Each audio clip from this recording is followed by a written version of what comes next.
things I regret most as a parent aren't the big decisions I made. They're the small ones I didn't realize that mattered until I became a grandparent. When my kids were at home, I spent a lot of time stressing over the big stuff, like whether I should work outside the house or stay home full time. Was it too soon to sign my son up for hockey? Or should I wait another year for him to grow physically and emotionally? I thought those were the choices that would shape their future. But now, with the perspective that only time can give, I see things differently. It was the everyday moments that left the most profound imprint, such as the way I responded when they were angry and upset, the words I chose and yelled when I was tired, and the times I stayed silent when they needed me to say something to comfort and support them. In this episode, I share 5 life lessons I deeply regret about my parenting style, not to feel bad about the past, but to gently remind us of what matters, because it's never too late to learn, grow, and show our kids a better way. This is the Lessons for Life with Grandma Kate podcast that is all about real talk and practical tips for building self-esteem, confidence, and self-worth, so you can step into your power and live life on your terms. New episodes drop every Thursday, so hit that subscribe button and let's grow together. And if you're loving the show, a quick review helps more people find it. Like a lighthouse, steady and strong, let's shine a little brighter today. I didn't know how to speak my truth kindly. I used to think being a good parent meant saying yes to everything, never upsetting anyone, and keeping the peace at all costs. But in doing that, I wasn't honest about how I felt. I wasn't modeling how to speak up with kindness and clarity. Eventually, I learned about the 3 main communication styles and how they shape how our children learn to express themselves. And here they are. Passive communication is when we avoid expressing our needs or opinions to avoid conflict. We say yes when we mean no, or downplay how we feel. For example, we'll say, "It's fine. Don't worry about it," when really we're upset or overwhelmed. What this teaches our kids is that their feelings don't matter. Keep quiet to be accepted. Then there's aggressive communication, which occurs when we express ourselves in a controlling, loud, or harsh way, disregarding the other person's feelings. It can sound like, "You always do this. You never listen." What this teaches our kids is the loudest voice wins. You have to dominate to be heard. And then there's assertive communication, which is the healthy middle ground. It's clear, calm, respectful, and honest. It honors your needs and the needs of others. For example, you can say, "I'm feeling overwhelmed right now. Can we talk in a few minutes?" What this teaches our kids is that you can speak up, and it's possible to do it kindly. Kids don't learn assertiveness from what we tell them. They learn it from how we live. I'm going to say that again. Kids don't learn assertiveness from what we tell them. They learn it from how we live. If you want your child to set healthy boundaries and use their voice, show them how to do it in your day-to-day interactions with others. My regret? I didn't know how to speak up calmly and respectfully. I didn't know there was a better way. I didn't know how to model assertive communication. Now, I'm learning to speak my truth with kindness and clarity. And every time I do, I show my kids and grandkids that it's never too late to find your voice. Second, I wish I'd let them make more choices. Autonomy goes beyond letting your kids pick out their clothes or choosing what's for dinner. It's about raising children who feel empowered to make decisions, think for themselves, and take ownership of their lives. It took me time to understand that autonomy builds self-confidence. When we allow children to explore their interests, make mistakes, and try again, we're helping them grow into resilient, self-aware adults. I tried to let my kids make choices that were right for their age. I asked for their ideas during family talks, let them help solve problems, and encourage them to try new hobbies. But sometimes I held on too tight because I loved them and was scared of what might happen if I let go. One moment I'll never forget is the night my daughter came to me visibly apprehensive. She had always said she wanted to be a social worker, but now she had changed her mind. She wanted to be a hairdresser instead and was scared to tell me. She thought I'd be disappointed. But the truth is, I was fine with her new dream. I just hadn't done a good job showing her that I would support her no matter what. That moment taught me how important it is to let our kids know that their dreams are their own and that we'll be proud of them no matter which path they choose. My regret? I didn't give my kids enough freedom to make their own choices. I still held on too tightly out of love and fear. I wanted to protect them, but didn't always show them I trusted them. Today, I remind myself that their lives belong to them, not to my fears. And it's never too late to show them that I believe in who they are becoming. And number 3, the power of our words. If I could go back, I would be far more intentional with my words, not just in discipline, but in everyday moments. I didn't understand how powerful words are. Words stay with a child for years. They can nurture their self-worth or slowly chip away at their self-esteem. But there's something else I didn't understand back then.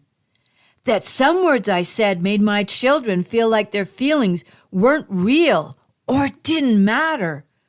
Sometimes, to fix things or protect them from pain, we accidentally dismiss their feelings. We do this by saying phrases such as, "You're overreacting." "That's not what happened." "You always make a big deal out of nothing." "It wasn't that bad. Stop crying." To a child, these phrases can feel confusing and dismissive. They begin to question their own emotions and wonder if their feelings are wrong. But here is what we need to say instead. "That looked like it really hurt. Are you okay?" It makes sense you'd feel that way. "I hear you, and I'm here for you. I might not fully understand, but I can see this matters to you." When we validate our child's experience, even if we disagree, we teach them that their emotions are real and worthy of respect.